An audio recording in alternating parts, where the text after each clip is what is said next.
Rebirth के बाद मेरी पूरी फैमिली मेरी इनर थॉट्स यानी मेरे मन की आवाज सुन सकती थी। अब मैं सोच रहा हूँ क्या मैं पापा को बता दूं कि जिस गोद लिए हुए बेटे को वो इतना प्यार करते हैं वो असल में मम्मी का नाजायज बच्चा है।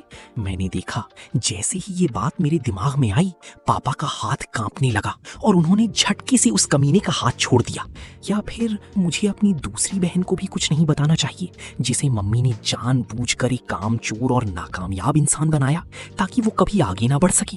मैंने अपनी दूसरी बहन की तरफ देखा जो गेम खेलने में बिजी थी, पर अचानक मेरी ये बात सुनते ही उसका फोन उसके हाथों में जलता हुआ महसूस होने लगा। और अगर मेरी बड़ी बहन को पता चल गया कि उसके पैर किसी एक्सीडेंट में नहीं बल्कि मम्मी के भेजे हुए गुंडों की वजह से खराब हुए हैं तो क्या वो टूट जाएगी। व्हील चेयर पर बैठी मेरी बड़ी बहन का गुस्सा इस वक्त 7वें आसमान पर था। ऐसा लग रहा था जैसे गुस्से के मारे उसके सिर से धुआं निकल रहा हो। मैं बहुत ज्यादा कंफ्यूज था। अगर इन सबको पता चल गया कि मम्मी ने ये सब सिर्फ अपने बचपन के प्यार से शादी करने के लिए किया है तो क्या होगा। अचानक पूरी फैमिली का मम्मी को देखने का नजरिया बदल चुका था। अपनी पिछली जिंदगी में मैंने बस उस अडॉप्टेड बेटे से कुछ बार बहस की थी और मेरी सगी माँ ने मुझे 13वीं मंजिल की खिड़की से नीचे फेंक दिया।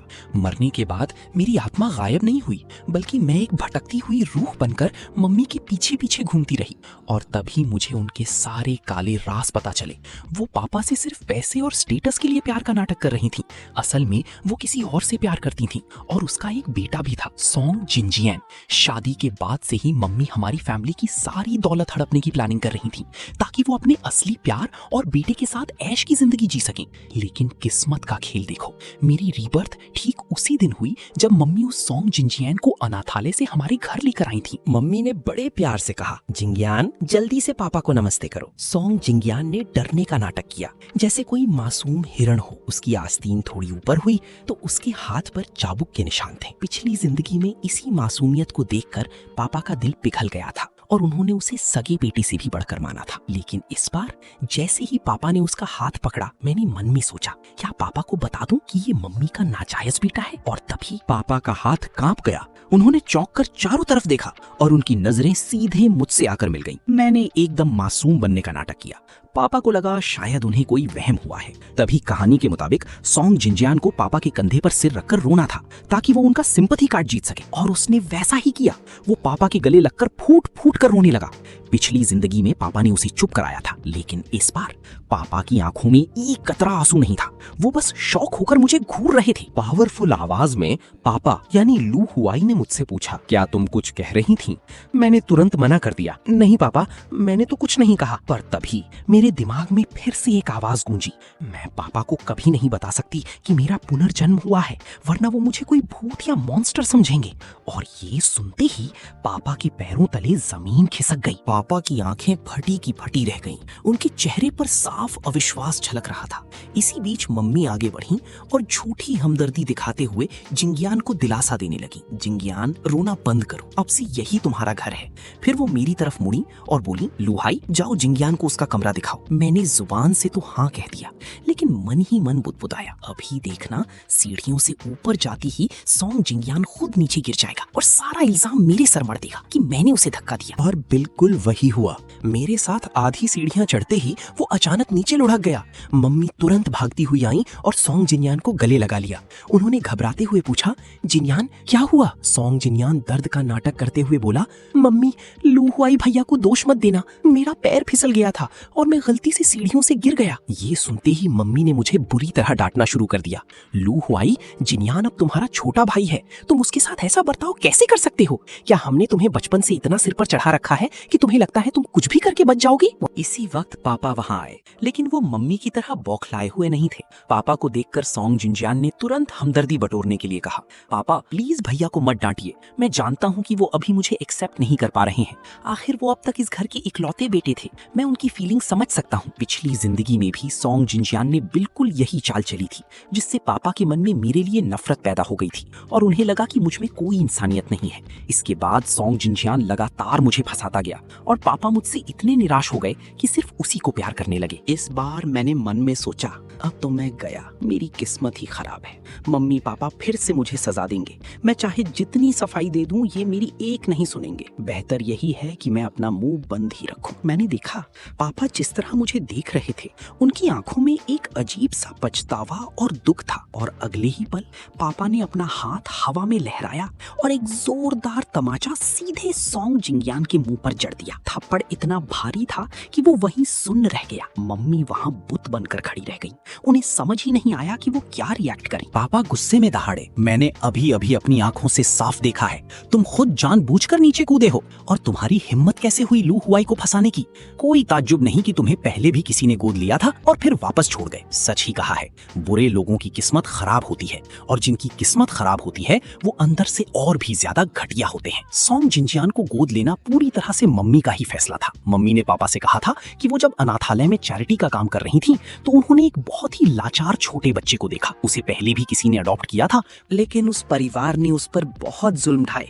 मम्मी ने कहा कि वो ये देख नहीं पाई और उसे घर लाना चाहती हैं। उन्होंने ये दलील भी दी थी कि मैं घर में इकलौता बेटा हूँ, तो उसके आने से मुझे एक दोस्त मिल जाएगा। पापा मम्मी की बातों में आ गए और मान गए।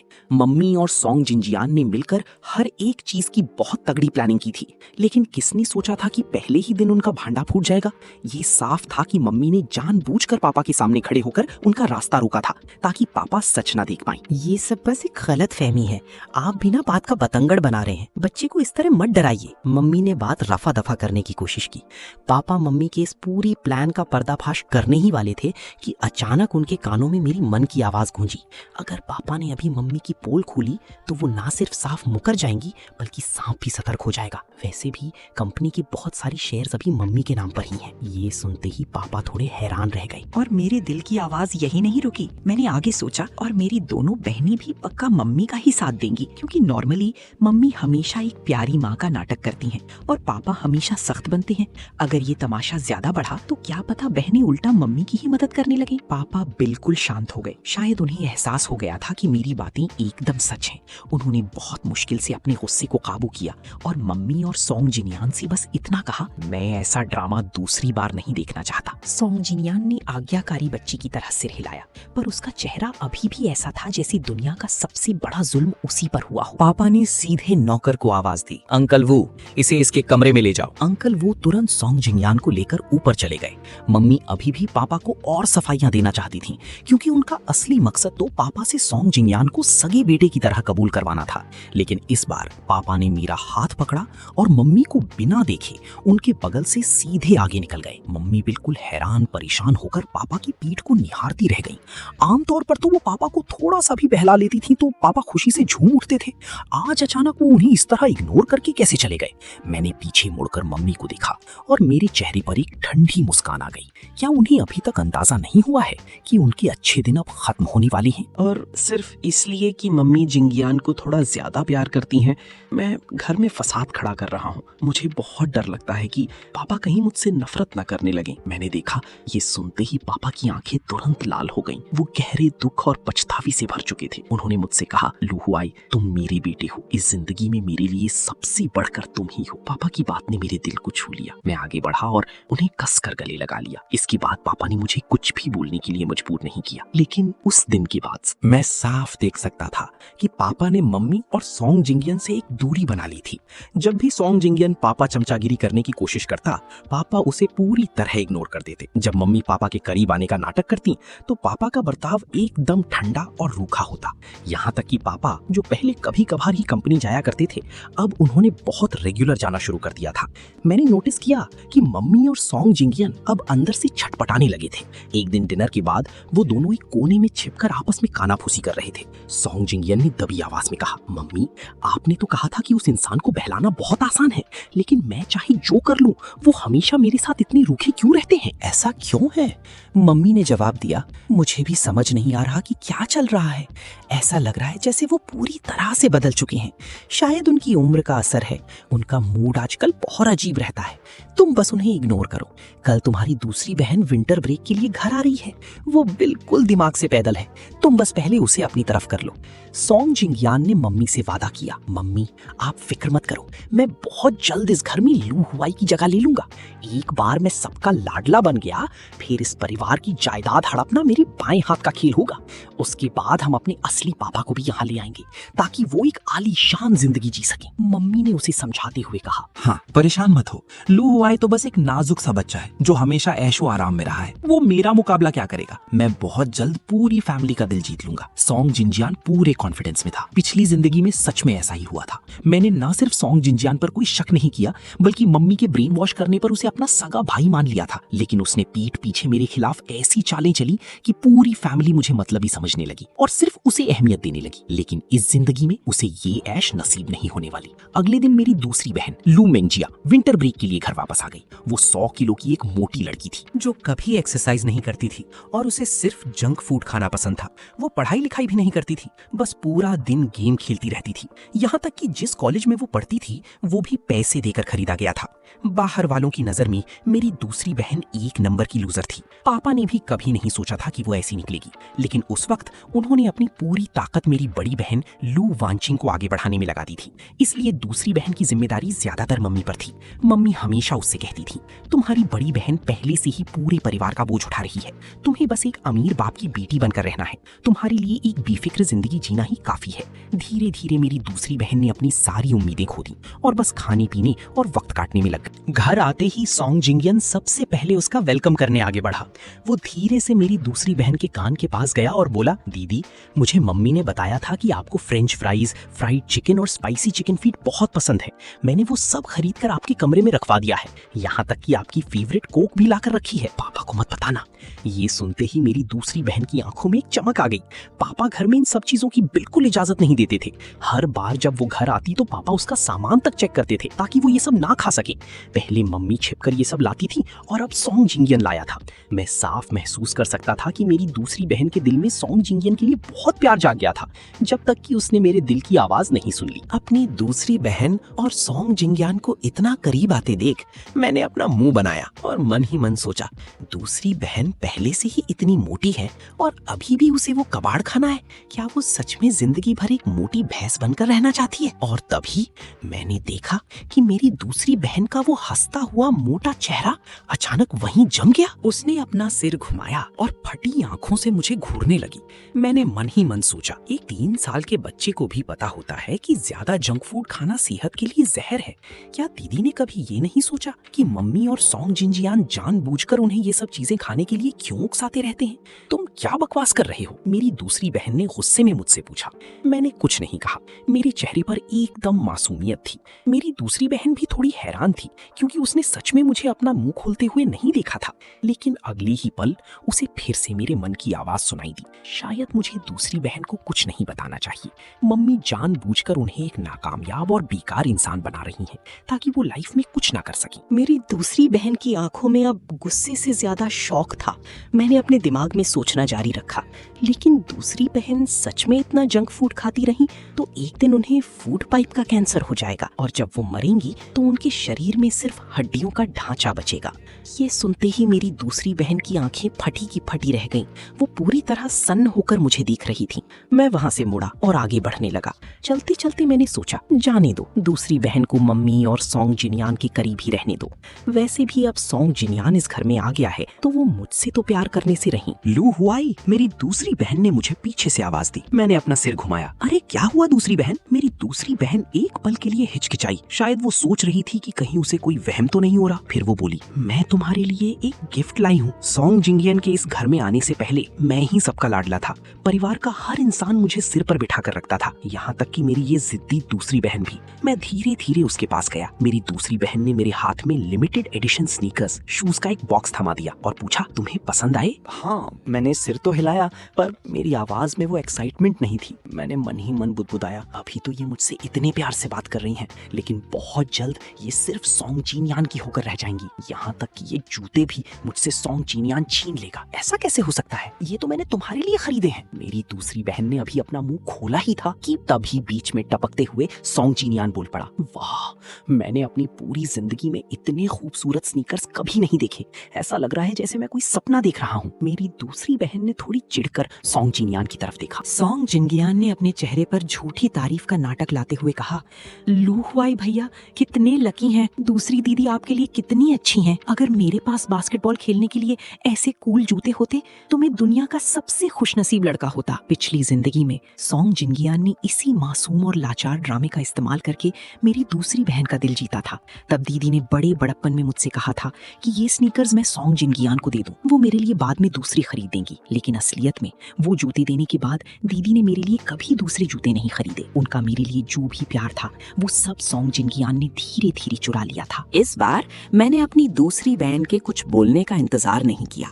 मैंने सीधे वो जूतों का बॉक्स सोंग जिंगियान के हाथ में थमा दिया और कहा, अगर तुम्हें ये इतने पसंद हैं तो तुम ही रख लो। और मैंने मन में सोचा, वैसे भी अगर मैं ये जूते इसे नहीं दूंगा तो दीदी मुझे ही समझाएंगी कि मैं छोटे भाई के लिए ये जूते छोड़ दूं।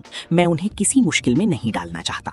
जूते हाथ में आते ही सोंग जिंगियान का चेहरा खुशी से चमक उठा। सच में? थैंक यू भैया। सोंग जिंजियान चहक उठा।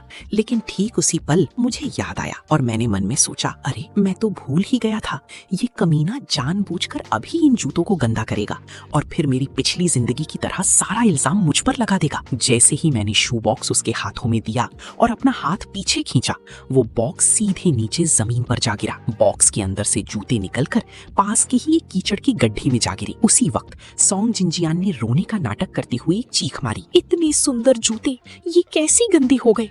ये तो वो जूते हैं जिनका सपना मैं बचपन से देख रहा था। उसने बड़े मासूम और दुखी चेहरे से मेरी तरफ देखा और मुझसे सवाल किया, भैया अगर आप ये जूते मुझे नहीं देना चाहते थे तो मुंह पर हाँ बोलकर इन्हें जानबूझकर जमीन पर क्यों फेंक दिया? फिर उसने तुरंत मेरी दूसरी बहन की तरफ देखा। दीदी प्लीज आप भैया को मत डांटना, मुझे यकीन है उन्होंने ये जानबूझकर नहीं किया होगा। मैं लू हुआई को भला क्यों डांटूंगी? मेरी दूसरी बहन ने एकदम हैरान होकर पूछा। अब वो जिस तरह से सोंग जिंगियान को देख रही थी उसकी आंखों में साफ चिढ़ और नफरत थी। सोंग जिंगियान थोड़ा घबरा गया। उसे समझ ही नहीं आया कि गेम कहाँ पलट गया। उसने पूरी प्लानिंग की थी कि इस वक्त दीदी मुझे बहुत बुरी तरह डांटेंगी और मतलबी कहेंगी, लेकिन उसने ये कभी नहीं सोचा था कि दीदी उल्टा उसी से ऐसा सवाल कर लेंगी।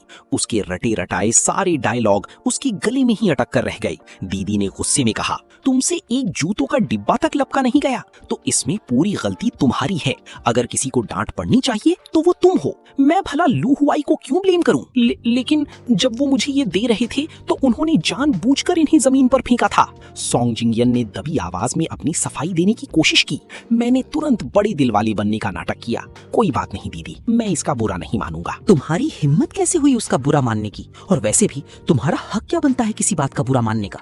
गलती तुमने की और शर्मिंदा होने के बजाय तुम उल्टा भाई बहन के बीच फूट डालने की कोशिश कर रहे हो। आखिर किस घटिया इरादे से तुम इस घर में आए हो? मेरी दूसरी बहन उस पर जोर से चिल्लाई। सोंग जिंजियान को इतनी बुरी तरह डांट पड़ी कि उसका चेहरा शर्म से लाल हो गया। दीदी यही नहीं रुकी, वो आगे दहाड़ती हुई बोली, तुम्हें मेरे घर में आने की इजाजत किसने दी? दफा हो जाओ यहाँ से अभी के अभी। जहाँ से आए हो वहीं वापस चले जाओ। इस घर में तुम्हारी कोई जरूरत नहीं है। ये कहते हुए मेरी दूसरी बहन ने सोंग जिंगियान को हाथ पकड़कर बाहर घसीटना शुरू कर दिया।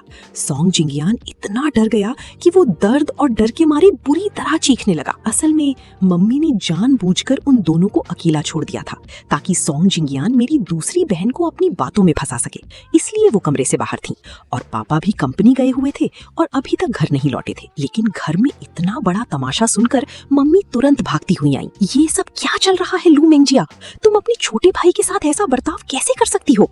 मम्मी ने बहुत कड़क आवाज में डांटते हुए कहा। मेरी दूसरी बहन ने मम्मी पर चिल्लाते हुए जवाब दिया, ये मेरा भाई नहीं है, मेरा भाई सिर्फ लू हुआई है। आप इस जिस चीज को भी घर उठा लाई हैं, इसे अभी के अभी यहाँ से बाहर निकालिए। तुम क्या पागलों जैसी बकवास कर रही हो? अब जब वो इस घर में आ चुका है तो वो हमारी फैमिली का हिस्सा है। तुम इतनी बड़ी हो गई हो फिर भी इतनी बदतमीज और नासमझ हो। मम्मी ने दीदी को डांटा और सोंग जिंगियान को खींचकर अपने पास छुपा लिया। मम्मी ने आगे कहा, तुम्हारे इस भाई ने तुम्हारे लिए कितनी मेहनत से स्नैक्स तैयार किए थे। पापा से पकड़े जाने का रिस्क लेकर वो ये सब तुम्हारे लिए खरीद कर लाया और तुम इतनी एहसान फरामोश निकल रही हो। जैसे ही मम्मी ने वो जंक फूड का थैला दीदी के सामने किया, मैंने देखा कि मेरी दूसरी बहन गुस्से के मारे एकदम आग बबूला हो चुकी थी और उसके पास बोलने के लिए शब्द नहीं बचे थे। वो चीख चीख कर मम्मी से बहस करना चाहती थी। ठीक उसी पल मेरी दूसरी बहन के कानों में फिर से मेरे मन की आवाज गूंजी, दीदी कुछ मत बोलो, इस वक्त मम्मी से बहस करने का कोई फायदा नहीं है। बहस करना बिल्कुल बेकार है। वो सोंग जिंगियान को इस घर में सिर्फ इसलिए लेकर आई हैं ताकि वो हमारी फैमिली की सारी दौलत हड़प सकें। दीदी को इस वक्त खुद को बदलने पर ध्यान देना चाहिए ताकि ताकि वो वक्त आने पर मम्मी को चारों खाने चित कर सकें। ये सुनते ही मेरी दूसरी बहन एकदम ठिठक गई। वो जो शब्द बोलने वाली थी उन्हें उसने वापस अंदर ही घोंट लिया। उसने बस एक आखिरी लाइन कही, जो भी हो मेरा भाई सिर्फ लू हुआई है। ये कहकर दूसरी बहन मेरा हाथ पकड़कर मुझे वहां से खींच ले गई और मम्मी बेटा दोनों एक दूसरे का मुंह ताकते रह गए। उनके चेहरों पर गहरा कंफ्यूजन था। वो चाहे जितना दिमाग दौड़ा लेते, उन्हें समझ ही नहीं आ रहा था कि अचानक हमारी पूरी फैमिली इतनी समझदार कैसे हो गई। अब उनकी चालें काम क्यों नहीं कर रही थी। अपने कमरे में वापस आते ही मेरी दूसरी बहन ने गुस्से में वो जंक फूड का पूरा थैला उठाकर डस्टबिन में फेंक दिया जो सॉन्ग जिंजियान लाया था। फिर जैसे उसे कुछ और याद आया हो, उसने अपने फोन से सारे गेम्स भी एक एक करके अनइंस्टॉल कर दिए। ये सब करने के बाद उसने अचानक मेरी तरफ देखा और मुझसे पूछा, सच बताना लूहाई, क्या पास्ट में मैंने तुम्हें बहुत निराश किया था? मैंने तुरंत ना में सिर हिलाया और उसका हौसला बढ़ाते हुए कहा, बिल्कुल नहीं दीदी, मैं जानता हूँ मेरी दूसरी दीदी दुनिया में सबसे बेस्ट है, पर मेरे दिमाग में मैं ये जोड़ना नहीं भूला। दीदी को तो बस मम्मी ने अपने जाल में फंसाकर ऐसा बना दिया था, वरना मैं जानता हूँ कि वो बहुत समझदार है। वो आने वाले वक्त में एक बहुत कामयाब इंसान बनेगी। मेरी दूसरी बहन ने मेरी तरफ देखा और उसके चेहरे पर एक भावुक मुस्कान आ गई। वो बोली, लू हुआई, तुम्हारी ये बहन अब से एक कामयाब इंसान बनने के लिए अपनी पूरी जान लगा देगी।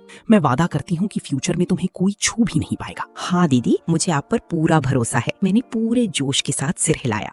घर आने के बाद मेरी दूसरी बहन ने सबसे पहला काम ये किया कि वो सीधे हॉस्पिटल गई और अपना पूरा बॉडी चेकअप करवाया।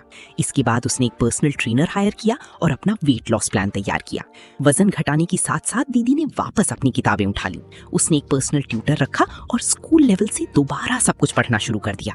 उसने अपना पूरा विंटर ब्रेक सिर्फ पढ़ाई करने और वजन घटाने में लगा दिया, जिसने मम्मी और सॉन्ग जिंगियन की होश उड़ा दिए थे। उन्होंने तो अभी तक कुछ किया भी नहीं था, फिर ऐसा क्यों हुआ कि जब से जिंगियन इस घर में आया, पापा और दूसरी बहन दोनों के दोनों पूरी तरह बदल गए।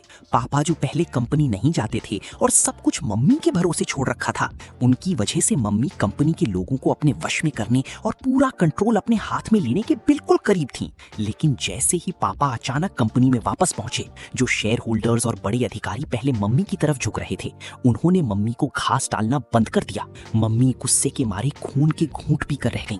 मैंने उन्हें फिर से छिपकर सॉन्ग जिंगियन से बात करते हुए सुना और इस बार उनकी आवाज में साफ नाराजगी थी। आखिर गड़बड़ कहाँ हो रही है? मैंने तुम्हें यहाँ इस परिवार का दिल जीतने के लिए बुलाया था या सब कुछ बर्बाद करने के लिए? चीजें मेरे प्लान से बिल्कुल उल्टी दिशा में जा रही हैं। अगर ऐसा ही चलता रहा तो मैं तुम्हारे असली पापा को यहाँ लाकर एक आलीशान जिंदगी कैसे दूंगी? मम्मी की आवाज में साफ डांट और नाराजगी थी। मुझे भी समझ नहीं आ रहा मम्मी, आपने जैसा जैसा सिखाया मैंने बिल्कुल वैसा ही किया, लेकिन इस घर में कोई भी मेरी बात पर भरोसा ही नहीं कर रहा। सॉन्ग जिंगियान इतना मजबूर महसूस कर रहा था कि वो सच में रोने लगा। मम्मी को भी अंदाजा नहीं था कि बाजी कहाँ पलट गई। वो थोड़ी चिढ़ गई और उन्होंने सीधे आखिरी दांव खेलने का फैसला किया। तुम्हारी बड़ी बहन जल्द ही नए साल पर घर आ रही है। वो मुझ पर सबसे ज्यादा भरोसा करती है। तुम्हें कुछ भी करके उसे अपना सबसे बड़ा एहसानमंद बनाना होगा। अब दूसरों की फिक्र छोड़ो, वो सब वैसे भी किसी काम के नहीं है। तुम्हारी बड़ी बहन ही इस परिवार की इकलौती वारिस है। जी मम्मी, इस बार मैं कोई गलती नहीं करूंगा। मैं बड़ी दीदी को अपनी तरफ करके ही रहूंगा, सॉन्ग जिंगियान ने वादा किया। शायद वो अपनी हार मानने को तैयार नहीं था। उसे हमेशा लगता था कि वो हर चीज में मुझसे बेहतर है। लोगों के चेहरे पढ़ना उसे मुझसे अच्छे से आता था, खुद को शरीफ दिखाना उसे मुझसे बेहतर आता था। फिर ऐसा कैसे हो सकता था कि वो इस परिवार का दिल न जीत पाए? पिछली जिंदगी में जब मम्मी ने मुझे छत से नीचे फेंका था, तब उसने मेरा मजाक उड़ाते हुए कहा था कि मुझे पूरी तरह बर्बाद करने के लिए उसे अपनी सिर्फ एक उंगली का इस्तेमाल करना पड़ा। उस साल जब मैं छत से नीचे गिरा और मौके पर ही मेरी मौत हो गई, तो पापा और मेरी दोनों बहनें अंदर से पूरी तरह टूट गए थी। लेकिन कुछ ही समय बाद वो सब सॉन्ग जिंगियान की मीठी मीठी बातों के जाल में फंस गए। और उसके कुछ वक्त बाद ही मम्मी और सॉन्ग जिंजियन ने मिलकर उन सबको रास्ते से हटा दिया था। अपनी पिछली जिंदगी की इन खौफनाक बातों को याद करके मेरे दांत गुस्से से भिंच गए। इस बार मम्मी और सॉन्ग जिंजियन के पापों का घड़ा भरने का वक्त आ चुका था। नए साल से एक हफ्ते पहले मेरी बड़ी बहन लू वॉन्किंग विदेश से अपना इलाज करवाकर घर लौटी। 6 महीने पहले दीदी की कार के ब्रेक अचानक फेल हो गए थे, जिसकी वजह से एक बहुत बड़ा एक्सीडेंट हुआ था। उस वक्त पापा और मैं विदेश गए हुए थे और दूसरी बहन घर पर गेम खेल रही थी। मम्मी सबसे पहले मेरी बड़ी बहन के पास पहुंचने वाली इंसान थी। मैंने सुना था कि उस वक्त बहुत तेज बारिश हो रही थी। रास्ते टूट चुके थे और एम्बुलेंस तुरंत एक्सीडेंट वाली जगह पर नहीं पहुंच सकती थी। वो मम्मी ही थी जो दीदी को अपनी पीठ पर लाद कर कई किलोमीटर तक पैदल चली थी, तब जाकर उन्हें एम्बुलेंस तक पहुंचाया था। इस पूरी घटना की राहगीरों ने तस्वीरें भी खींच ली थी। हर किसी ने माँ के इस महान प्यार की जमकर तारीफ की थी। हमारी पूरी फैमिली के दिल में भी मम्मी के लिए इज्जत और प्यार बहुत ज्यादा बढ़ गया था। लेकिन कड़वा सच तो ये था कि वो एक्सीडेंट खुद मम्मी के ही किराए के गुंडों ने किया था। क्योंकि मेरी बड़ी बहन इस खानदान की वारिस थी, इसलिए मम्मी उसे जल्द से जल्द रास्ते से हटाना चाहती थी। अगर बड़ी बहन मर जाती और दूसरी बहन पहले से ही एक नाकामयाब इंसान थी तो बस मैं बचता, और मम्मी की नजर में मुझसे निपटना बेहद आसान था। उन्हें बस सॉन्ग जिंजियन को घर लाकर मेरी जगह देनी थी। इस तरह आखिरकार इस पूरे परिवार की दौलत कानूनी तौर पर उनकी और उनके बेटे की जेब में आ जाती। लेकिन किस्मत से उस एक्सीडेंट के बाद मेरी बड़ी बहन की मौके पर मौत नहीं हुई। मम्मी का इरादा उन्हें बचाने का बिल्कुल नहीं था, लेकिन राहगीरों द्वारा तस्वीरें खींच लिए जाने की वजह से उनके पास कोई रास्ता नहीं बचा था और उन्हें मजबूरी में ये ममता का नाटक करना पड़ा था। मेरी बड़ी बहन को तुरंत इमरजेंसी ट्रीटमेंट के लिए हॉस्पिटल ले जाया गया। वो जैसे तैसे बच तो गईं, लेकिन उनके पैर हमेशा के लिए खराब हो गए। इसके बाद मम्मी ने ही दीदी को आगे के इलाज के लिए विदेश जाने की सलाह दी। उन्होंने कहा कि विदेश में मेडिकल इक्विपमेंट्स ज्यादा एडवांस्ड हैं और इससे वो जल्दी ठीक हो जाएंगी। यहाँ तक कि मम्मी ने खुद आगे बढ़कर उनके लिए वहाँ के सबसे बेस्ट प्राइवेट हॉस्पिटल से कांटेक्ट किया। नतीजा बिल्कुल साफ था। आधा साल बीत गया, लेकिन बड़ी बहन के पैरों में सुधार का कोई नामो निशान नहीं था। बड़ी दीदी, आप आखिरकार वापस आ गईं। मैंने आपको बहुत मिस किया। सॉन्ग जिंगियान मेरी बड़ी बहन की तरफ दौड़ कर गया। उसके चेहरे पर एक बिकाऊ और झूठी मुस्कान थी। उसने मक्खन लगाते हुए कहा, मैं अक्सर मम्मी से आपके बारे में सुनता था कि आप बहुत मैच्योर, शांत, खूबसूरत और खुले विचारों की हैं। सच में 100 बार सुनने से बेहतर एक बार देखना होता है। आप मेरी उम्मीद से कहीं ज्यादा यंग और ब्यूटीफुल हैं। अपने खराब पैरों की वजह से बड़ी बहन अंदर से बहुत कमजोर हो चुकी थी और उन्होंने खुद को सबसे दूर कर लिया था। एक वक्त था जब पापा और मैं उनसे मिलने बार बार विदेश जाया करते थे, लेकिन वो हमेशा हमें कमरे से बाहर निकाल देती थी। वो किसी से नहीं मिलना चाहती थी। वो अगर किसी से बात करती थी तो वो सिर्फ मम्मी थी। धीरे धीरे हमारा उनसे मिलने जाने का हौसला भी टूट गया था। अब सॉन्ग जिंजियान का इस तरह अचानक उनके करीब आना बड़ी बहन को थोड़ा अजीब तो लगा, लेकिन वो उसकी इस ओवर एक्टिंग वाले जोश को मना नहीं कर पाई। उसकी आंखों में दीदी से मिलने की झूठी खुशी साफ दिख रही थी। बड़ी दीदी, आप इतनी लंबी फ्लाइट से आई हैं, थक गई होंगी ना? लाइए मैं आपकी बैक मसाज कर देता हूँ। ये कहते हुए वो दीदी की पीठ सहलाने लगा और बार बार पूछने लगा कि उन्हें कैसा लग रहा है। उसने आगे कहा, मुझे पता था कि आप वापस आ रही हैं, इसलिए मैंने स्पेशल मसाज सीखी है। मेरे टीचर ने मुझे पैरों की मसाज करना भी सिखाया है, जिससे ब्लड सर्कुलेशन अच्छा होता है। अब आप वापस आ गई हैं तो मैं रोज आपके पैरों की मालिश करूंगा। मैंने देखा कि बड़ी बहन पहले तो थोड़ी झिझकी, लेकिन आखिरकार उन्होंने मुस्कुराकर उसकी बात मान ली। इस बार मेरे दिमाग में कोई इनर थॉट नहीं गूंजा। मैंने सोचा, इस सॉन्ग जिनियन को थोड़ी देर और हवा में उड़ लेने दो। एक बहुत पुरानी और मशहूर कहावत है, आप जितना ऊपर चढ़ते हैं उतने ही जोर से नीचे गिरते हैं। अगर मैं इन्हें थोड़ी सी कामयाबी का स्वाद नहीं चखने दूंगा तो आखिरकार इन्हें उस रास्ते पर कैसे लाऊंगा जहां से इनका बचना नामुमकिन हो। इसकी बात सॉन्ग जिनियन ने बहुत जल्दी बड़ी बहन का भरोसा जीत लिया। पहले तो वो इस घर में थोड़ा डरा सहमा रहता था, लेकिन जैसे ही बड़ी बहन ने उसे अपना लिया, वो किसी मोर की तरह अपने पंख फैलाकर पूरे घर में रौब झाड़ने लगा। उसकी हरकतियां बहुत ज्यादा बढ़ गई थी। मम्मी ने भी चैन की सांस ली। आखिर उन्होंने जिस बेटे को इतने सालों तक पाल पोस कर तैयार किया था, वो इतना बेकार कैसे हो सकता था? वो मुझसे पीछे कैसे रह सकता था? अब उन्होंने अपना सबसे बड़ा कार्ड खेलने की तैयारी शुरू कर दी। नए साल से ठीक 2 दिन पहले सॉन्ग जिंगियान का 15वां जन्मदिन था। मम्मी ने तुरंत फैसला किया कि वो घर पर सॉन्ग जिंगियान के लिए एक बहुत बड़ी ग्रैंड बर्थडे पार्टी रखेंगी, जिसमें वो अपने सारे रिश्तेदारों और दोस्तों को बुलाएंगी। ये एक तरह से समाज में उसे इस घर का बेटा मानकर इंट्रोड्यूस कराने जैसा था। लेकिन पापा इस बात के लिए बिल्कुल तैयार नहीं हुए। इस वक्त आखिरकार कोई भी अपनी पत्नी के नाजायज बच्चे को पालने के लिए तैयार नहीं होता, लेकिन सांप को सतर्क होने से बचाने के लिए पापा सब कुछ बर्दाश्त कर रहे थे। पर इस बार पापा ने सॉन्ग जिनियान की बर्थडे पार्टी की तैयारियों में बिल्कुल भी हिस्सा नहीं लिया और सब कुछ मम्मी के भरोसे छोड़ दिया। आंखों से दूर तो दिल से दूर। मम्मी तो खैर इसके लिए पहले से ही तैयार थीं। उन्होंने इस बर्थडे पार्टी में अपनी पूरी जान लगा दी और फिर सॉन्ग जिनियान की जन्मदिन के दिन घर पर मेहमानों का तांता लग गया। मम्मी ने लगभग हमारी सभी खास रिश्तेदारों और दोस्तों को इस जश्न में शामिल होने के लिए बुलाया था। हमारा वो बड़ा सा विला आज बहुत ज्यादा चहल पहल से भरा हुआ था। सॉन्ग जिंजियन एक चमचमाता हुआ सफेद सूट पहनकर मम्मी के बगल में चल रहा था। मम्मी बहुत ही जोश के साथ हर किसी से सॉन्ग जिंजियन की पहचान करवा रही थी। पापा से ये सब बर्दाश्त नहीं हुआ तो वो काम का बहाना बनाकर सीधे अपने कमरे में चले गए। मेरी दूसरी बहन भी पढ़ाई का बहाना बनाकर नीचे नहीं आई। सिर्फ मेरी बड़ी बहन एक्सीडेंट में अपने पैर खराब होने के बाद जो इंसान कभी किसी पार्टी में नहीं गया, वो आज सिर्फ सॉन्ग जिंजियन के लिए मेन हॉल में व्हील चेयर पर मौजूद थी। सॉन्ग जिंजियन मम्मी के साथ पूरा राउंड लगाने के बाद मेरे सामने आकर खड़ा हो गया। उस वक्त मैं डेजर्ट एरिया में अकेला खड़ा होकर पेस्ट्री खा रहा था। वो दबी हुई हंसी के साथ बोला, लू हुआई, ये जो सूट मैंने पहना है ना, ये मुझे बड़ी दीदी ने गिफ्ट किया है। मैंने सुना है कि ये बहुत ज्यादा महंगा है। मुझे ये बहुत पसंद आया। तुम्हें क्या लगता है, ये मुझ पर अच्छा लग रहा है? सॉन्ग जिनयान जानबूझकर अपनी धौंस जमाने के लिए मेरे सामने 2-3 बार घूमा। पिछली जिंदगी में भी उसने यही पैंतरा आजमाया था। वो इसी तरह मुझे उकसाकर मेरे मन में अपने लिए नफरत पैदा करता था और फिर खुद को एक मासूम और लाचार विक्टिम की तरह दिखाता था। उस वक्त मैं सच में उसकी इस चाल में फंस गया था और उससे बुरी तरह बहस कर बैठा था, जिसकी वजह से पूरे परिवार और पार्टी में आए मेहमानों ने मुझे ही बदतमीज और मतलबी ठहराया था। लेकिन इस बार मुझे उसकी कोई परवाह नहीं थी। मैंने बहुत ही कैजुअल होकर कहा, सच में बहुत खूबसूरत है, ये तुम पर बहुत जच रहा है। क्या तुम्हें जलन नहीं हो रही? सॉन्ग जिनजियान ने जब देखा कि मैं उसकी चाल में नहीं फंसा तो उसने मुझे और कुरेदने की कोशिश की। मैंने बड़े दिल वाले बनते हुए कहा, नहीं, मुझे बिल्कुल जलन नहीं हो रही। बड़ी दीदी ने पास्ट में मेरे लिए भी बहुत सारे अच्छे सूट खरीदे हैं।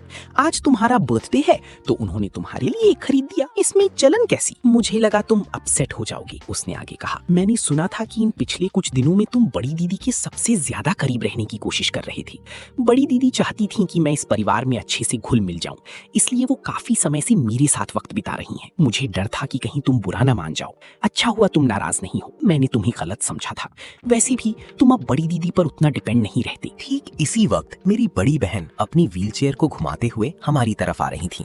मुझे नहीं पता कि सॉन्ग जिंजियन ने पिछले कुछ दिनों में बड़ी दीदी को क्या क्या पट्टियां पढ़ाई थी, लेकिन दीदी के मन में उसे लेकर एक प्रोटेक्टिव फीलिंग जाग चुकी थी। हमें इस तरह अकेला खड़ा देखकर उन्हें लगा कि कहीं मैं उसे डांट ना रहा हूँ, इसलिए वो खुद हमारे पास आ गई। सॉन्ग जिंजियन ने दीदी को आते हुए देख लिया था। उसने वो आखिरी की बातें जानबूझकर बड़ी दीदी को सुनाने के लिए ही कही थी।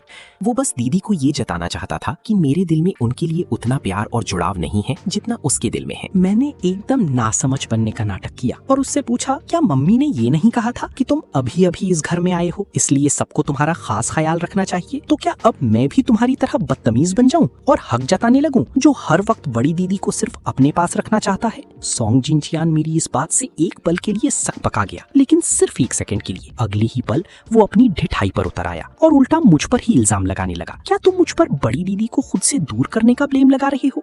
लेकिन तुमने तो अभी अभी कहा था कि तुम्हें कोई फर्क नहीं पड़ता। ये बोलते हुए उसने अपना चेहरा इतना उतरवा लिया कि जिसे सच ना पता हो वो यही सोचेगा कि मैंने उस पर कोई जुल्म कर दिया है। मेरी बड़ी बहन ने जब सॉन्ग जिंगियान को इतना दुखी देखा तो उन्होंने थोड़ी कड़क आवाज में पूछा, यहाँ क्या चल रहा है?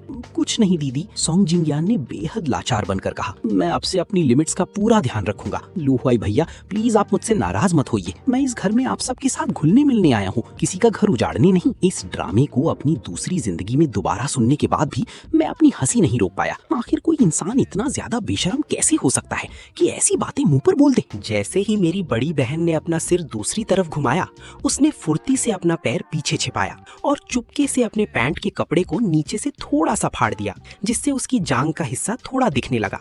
फिर एकदम तबाह होने का नाटक करते हुए वो जोर से चिल्लाया, लू हुआई भैया, आप मेरे साथ ऐसा कैसे कर सकते हैं? मेरे और सॉन्ग जिंगियान के बीच का ये छोटा सा नाटक अब तक सिर्फ बड़ी दीदी और शायद मम्मी ने ही देखा था।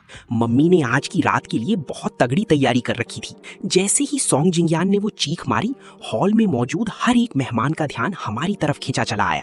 सॉन्ग जिंगियान अब ऐसा मुंह बना चुका था जैसे उसकी दुनिया ही लुट गई हो और वो शर्म के मारे मरा जा रहा हो। बड़ी दीदी ने बिना वक्त गवाए अपना सूट जैकेट उतारा और सॉन्ग जिंगियान की तरफ बढ़ा दिया। उसने उस जैकेट को रोते हुए लिया और अपनी कमर पर कसकर लपेट लिया। वो इस वक्त एक डरे हुए मासूम हिरण की तरह दिख रहा था, जिसे देखकर किसी को भी तरस आ जाए। क्या हुआ यहाँ पर? मम्मी ठीक उसी वक्त वहां पहुंच गई। सॉन्ग जिंगियान कांपने लगा और इतने सारे लोगों के सामने उसने एक शब्द भी न बोलने का नाटक किया। मम्मी ने बड़ी बहन से पूछा, लू वान किंग, सच सच बताओ, यहाँ क्या हुआ था? बड़ी दीदी ने बिना मेरा थोड़ा सा भी लिहाज किए सीधे सारा ठीकरा मेरे सिर फोड़ दिया। मम्मी, लू हुआई ने जिंगियान की पैंट फाड़ दी है। मम्मी तुरंत मुझ पर बरस पड़ी। लू हुआई, तुम अपने भाई के साथ ऐसा घटिया बर्ताव कैसे कर सकते हो? आज उसका जन्मदिन है, क्या तुम एक दिन के लिए भी अपनी जलन को साइड में नहीं रख सकते थे? पिछले 15 सालों में उसने कभी अपना जन्मदिन ढंग से नहीं मनाया है। मम्मी की ये बात सुनकर मैं मन ही मन हंसा। इसने कभी अपना जन्मदिन ढंग से नहीं मनाया, तो फिर मम्मी हर साल अनाथालय जाकर चोरी छिपे किसके जन्मदिन का केक काटती थी? किसी कुत्ते का? इसी बीच पूरे हॉल में मेहमानों के बीच कानाफूसी शुरू हो गई। कोई कह रहा था ये लू हुआई सच में बहुत ज्यादा बिगड़ चुका है। कोई अपने भाई को सरेआम इस तरह कैसे बेइज्जत कर सकता है? तो कोई बोला जो भी हो, सोंग जिंगयान अब इस घर का बेटा है। लू हुआई में इतना घमंड किस बात का है? मैंने सुना है इस बेचारे बच्चे ने बचपन से बहुत दुख झेले हैं। हर कोई मुझे ही ताने मार रहा था और उसी भीड़ के बीच मैंने मम्मी और सोंग जिंगयान की आंखों में एक पल के लिए वो घिनौनी और कामयाब होने वाली मुस्कान साफ तैरती हुई देखी। उन्हें लग रहा था कि उनका ये घटिया प्लान अब कामयाब होने ही वाला है। मैंने अपनी बड़ी बहन की तरफ देखा और मन ही मन सोचना शुरू किया, अब मैं चाहे जितनी भी सफाइयां दे दूं, सब बेकार है ना? यहाँ तक कि मेरी सबसे प्यारी बड़ी दीदी को भी यही लगता है कि मैंने जानबूझकर सोंग जिंगयान की पैंट पर पैर रखकर उसे फाड़ा है। ये सुनते ही मैंने देखा कि मेरी बड़ी बहन का शरीर अचानक थोड़ा सा अकड़ गया। उनके चेहरे पर एक गहरा कंफ्यूजन था। वो समझ नहीं पा रही थी कि उन्होंने मुझे अपना मुंह खोलते हुए देखा भी नहीं, फिर भी उन्हें मेरी आवाज कैसे सुनाई दे रही थी। मैंने अपने दिमाग में बोलना जारी रखा, खैर, मेरे सिर पर झूठा इल्जाम लगता है तो लगने दो, मुझे फर्क नहीं पड़ता। लेकिन मैं ये बिल्कुल नहीं चाहता कि बड़ी दीदी को मम्मी इसी तरह अंधेरे में रखें और धोखे में रखें। अगर बड़ी दीदी को कभी ये पता चल गया कि उनके पैर किसी एक्सीडेंट में नहीं बल्कि खुद मम्मी के भेजे हुए गुंडों की वजह से खराब हुए हैं, तो क्या वो ये सदमा बर्दाश्त कर पाएंगी? वो मम्मी से कितना ज्यादा प्यार करती हैं। मैं अपनी बड़ी दीदी का दिल टूटते हुए नहीं देख सकता। व्हील चेयर पर बैठी मेरी बड़ी बहन के चेहरे का रंग अचानक पूरी तरह उड़ गया। उनके हाथ व्हील चेयर के हैंडल्स पर इतनी कसकर भींच गए कि गुस्से के मारे उनके हाथ कांपने लगे। सोंग जिंगयान उनके बहुत करीब खड़ा था, इसलिए उसने दीदी के इस बदलते हुए मूड को तुरंत भांप लिया। ये देखकर उसके होठों पर एक घिनौनी मुस्कान आने ही वाली थी। उसे लगा कि बड़ी दीदी इस वक्त मेरे ऊपर आग बबूला हो रही हैं और उसे इंसाफ दिलाने के लिए गुस्से में है। सोंग जिंगयान को लगा कि चौका मारने का ये सबसे सही मौका है। वो तुरंत रोते हुए बोल पड़ा, लू हुआई भैया, अगर आप मुझे इस घर में इतना नापसंद करते हैं तो मैं ये घर छोड़कर चला जाता हूँ। इस घर में आकर मुझे जो ये 1 महीने की खुशियाँ मिली हैं, मुझे जो पापा, मम्मी, दीदी और एक छोटा भाई मिला, मैं उतने में ही बहुत खुश हूँ। मैं इससे ज्यादा की उम्मीद नहीं रखता और मैं आपकी खुशियों को खराब नहीं करना चाहता। अगर आप ही खुश नहीं हैं तो मैं चाहे इस घर को जितना भी पसंद कर लूं, मुझे कभी खुशी नहीं मिलेगी। सोंग जिंगयान के मुंह से ये इमोशनल बातें सुनकर वहां मौजूद सारे मेहमान पिघल गए। घर के रिश्तेदार और दोस्त एक एक करके उसके सपोर्ट में मुझे और भी ज्यादा खरी खोटी सुनाने लगी। इतने सारे लोगों को अपने साथ देखकर सोंग जिंगयान का कॉन्फिडेंस 7वें आसमान पर पहुंच गया। वो आगे बोला, आप सब प्लीज लुआई भैया को और परेशान मत कीजिए। मैं उन्हें दुखी नहीं देखना चाहता। आखिर मैं इस घर में। वो एक पल के लिए रुका और अपनी आंखों में झूठा अनाथ होने का गम लाकर बोला, आखिर मैं एक गोद लिया हुआ बच्चा ही तो हूँ। मैं कभी इस परिवार का हिस्सा था ही नहीं। आप सब प्लीज भैया को डांटना बंद कीजिए। अगर उन्हें मैं पसंद नहीं हूँ तो मेरा ही यहाँ से चले जाना ठीक होगा। मम्मी ने भी तुरंत उसके सुर में सुर मिलाया और पूरे रौब से बोली, मैंने तुम्हें इस घर में लाकर गोद लिया है तो तुम इसी परिवार का हिस्सा हो, लेकिन इस घर में ऐसा कुछ भी नहीं है जो मेरा हो। सोंग जिंगयान ने बेहद दर्द भरा चेहरा बनाकर कहा, मेरा यहाँ कोई हक नहीं है। मैंने इस परिवार के लिए कभी कोई योगदान नहीं दिया है। मम्मी ने लाचार बनने का नाटक करते हुए कहा, तुम अपने मन में इतनी असुरक्षा की भावना क्यों ला रहे हो? मम्मी प्लीज आप मुझे आज रात ही वापस अनाथालय छोड़ाइए, मैं वहीं के लिए बना हूँ। मम्मी बहुत परेशान दिखने का नाटक करने लगी। उनके चेहरे पर ऐसा डर था जैसे वो उसे किसी भी कीमत पर खोना नहीं चाहती, लेकिन उन्हें रोकने का कोई रास्ता नहीं सूझ रहा हो।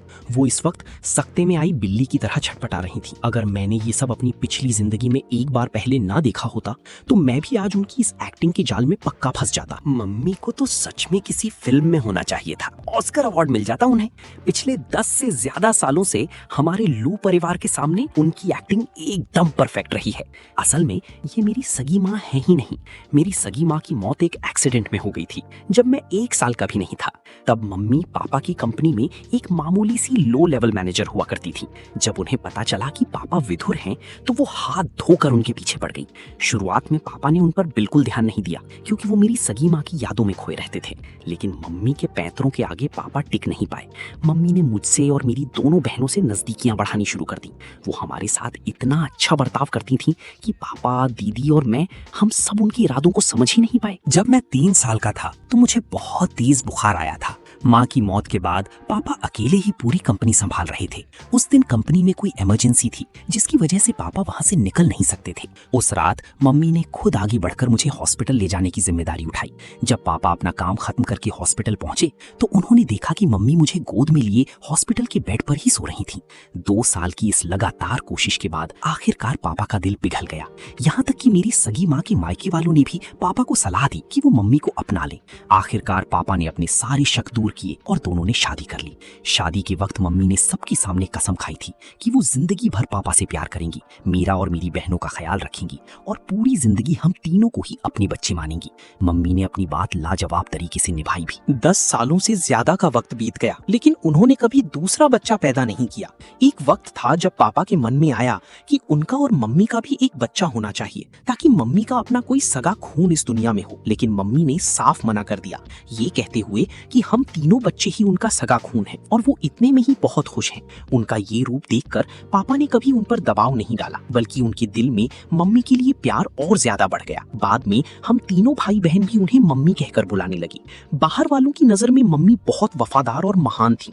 कोई सोच भी नहीं सकता था कि ये सब उनकी एक बहुत बड़ी और घिनौनी साजिश थी। उन्होंने पापा के साथ बच्चा इसलिए पैदा नहीं किया क्योंकि उनका पहले से ही अपने बचपन के प्यार के साथ एक बेटा था। वो बच्चे के जरिए पापा के साथ कोई कानूनी रिश्ता जोड़ना ही नहीं चाहती थी। वो तो पहले दिन से मेरे परिवार को बर्बाद करना चाहती थी। और पिछली जिंदगी में वो इस मकसद में कामयाब भी हो गई थी। उन्होंने पापा की कंपनी हड़प ली जिससे तंग आकर पापा ने बिल्डिंग से कूद कर जान दे दी। उन्होंने मेरी अपाहिज बड़ी बहन को विदेश में मरने के लिए अकेला छोड़ दिया।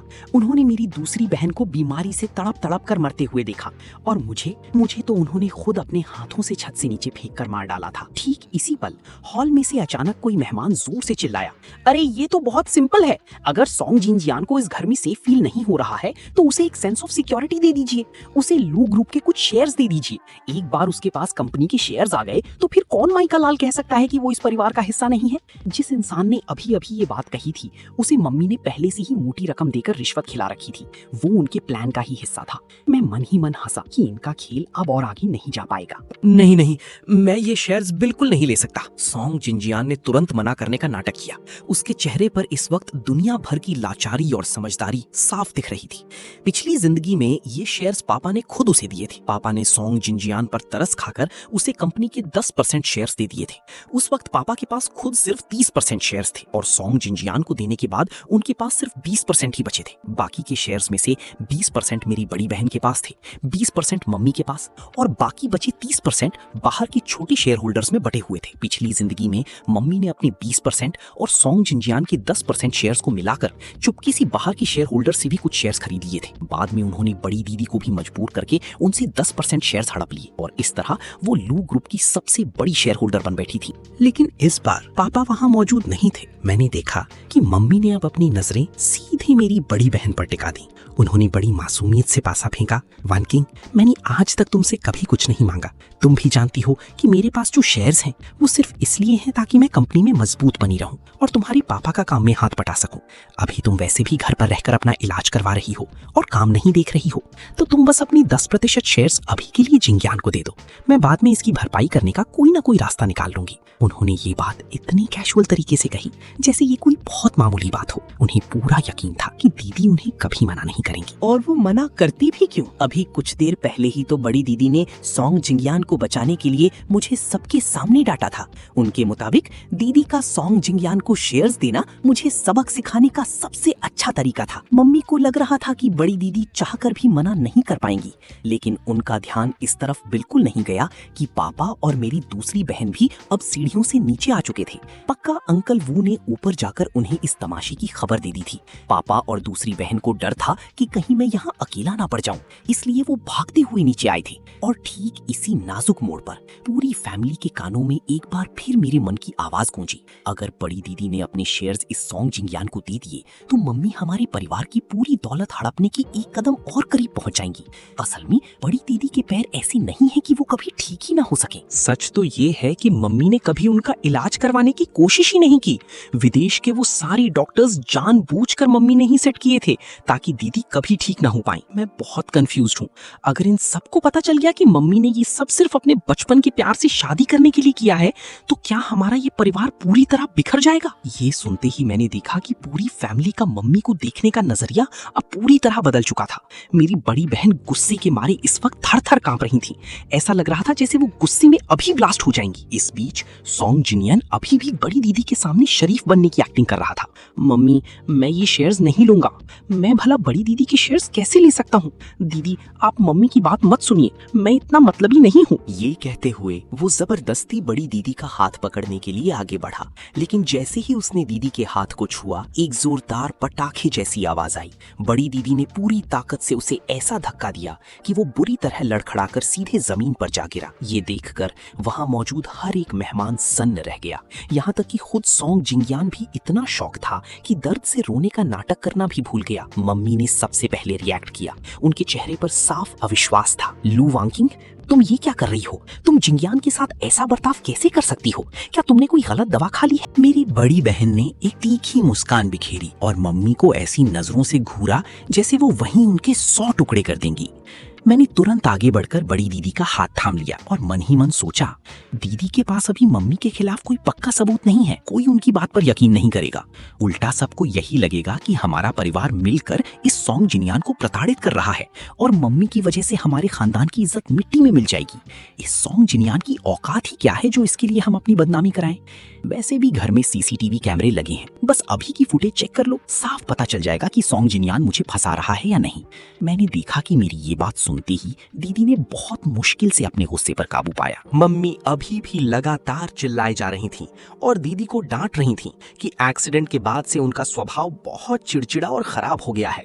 पार्टी में आए बाकी मेहमानों को भी मम्मी की बात सही लग रही थी और वो उनकी तरफदारी कर रहे थे। तभी अचानक बड़ी दीदी ने कड़क आवाज में अंकल वू को ऑर्डर दिया, अंकल वू, अभी के अभी हॉल की सीसीटीवी फुटेज बड़ी स्क्रीन पर प्ले करो।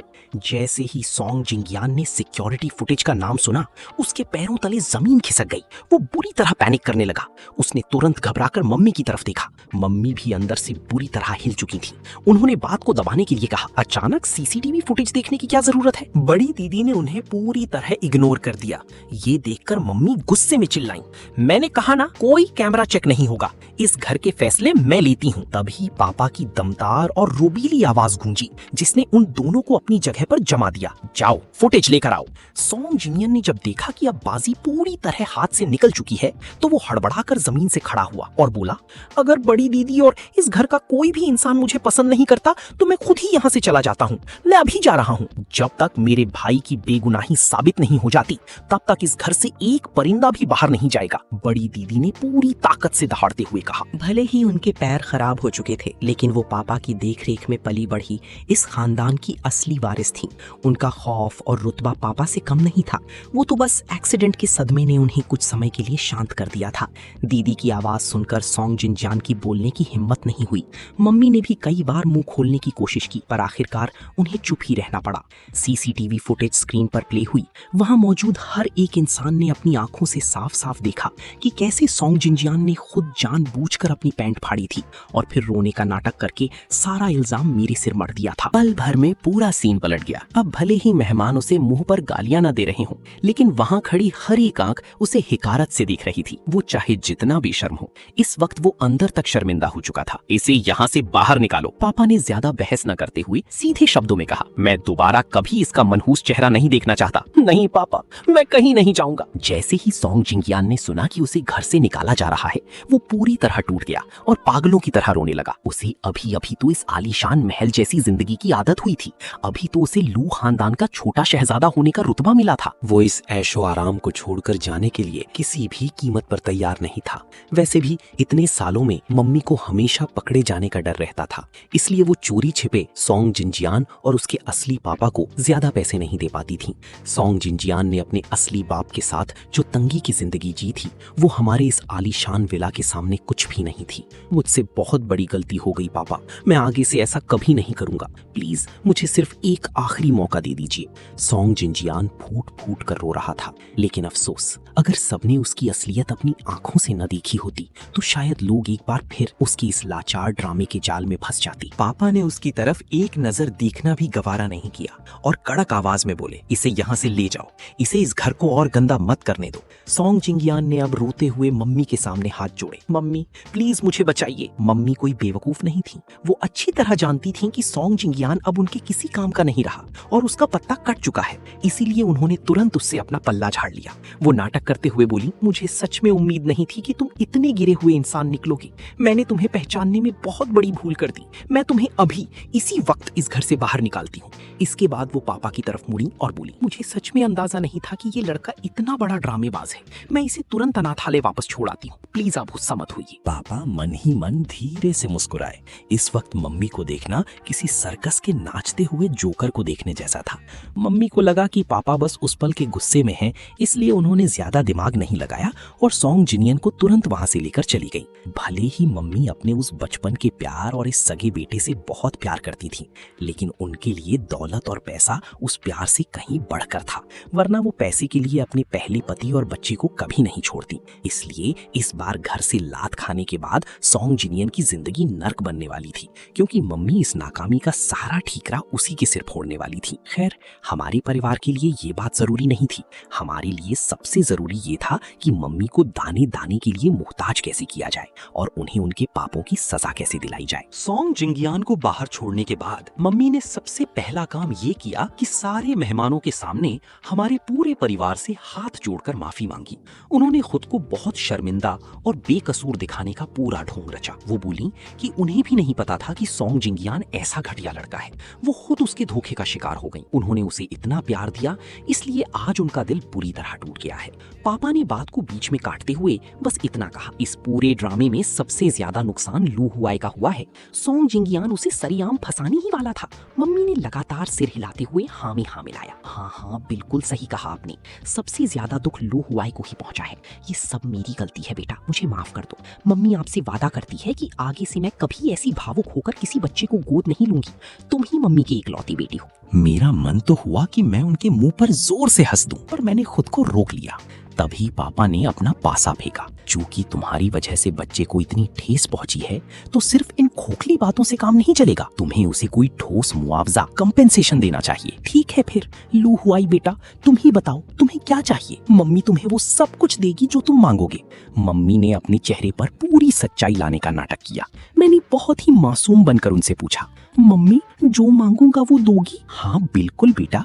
क्या मम्मी ने आज तक तुमसे किया हुआ कोई वादा तोड़ा है? उन्हें लग रहा था कि वो हमेशा की तरह मुझे एक छोटी सी चॉकलेट या खिलौना देकर बहला लेंगी और मेरा दिल जीत लेंगी। तो मैंने सीधे शब्दों में धमाका कर दिया, मुझे आपके पास मौजूद लू ग्रुप के वो 20% शेयर्स चाहिए। ये सुनते ही मेरी आंखों के सामने मम्मी के चेहरे का रंग उड़ गया। उनके होश फाख्ता हो गए।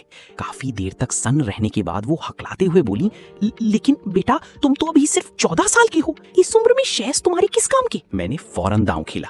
लेकिन अभी कुछ देर पहले तो आप बड़ी दीदी के शेयर्स उस सॉन्ग जिनज्ञान को देने के लिए कह रही थी। क्या आपके दिल में मेरी अहमियत उस जिनज्ञान से भी कम है? मैंने जानबूझकर बेहद दुखी होने का नाटक किया और बहुत ही कैजुअल तरीके से एक ऐसा सवाल पूछ लिया जिसने मम्मी की रूह कपा दी। मम्मी कहीं ऐसा तो नहीं कि वो सॉन्ग जिनजियान ही आपका सगा बेटा है? इस एक लाइन ने मम्मी के पैरों तले जमीन खिसका दी। वो अंदर तक थर थर कांपने लगी। उन्होंने घबराकर बात को संभाला। ऐसा कैसे हो सकता है? तुम कुछ भी बकवास मत करो, तुम ही मेरे इकलौते बेटे हो। मैंने तुरंत उन्हें घेरे में लिया। तो फिर आप सॉन्ग जिनजियान को शेयर्स देने के लिए इतनी आसानी से तैयार कैसे हो गई? और जब बात मेरी आई तो आप अपने शेयर्स मुझे देने से पीछे हट रही हैं। मम्मी ने झूठी दलील दी।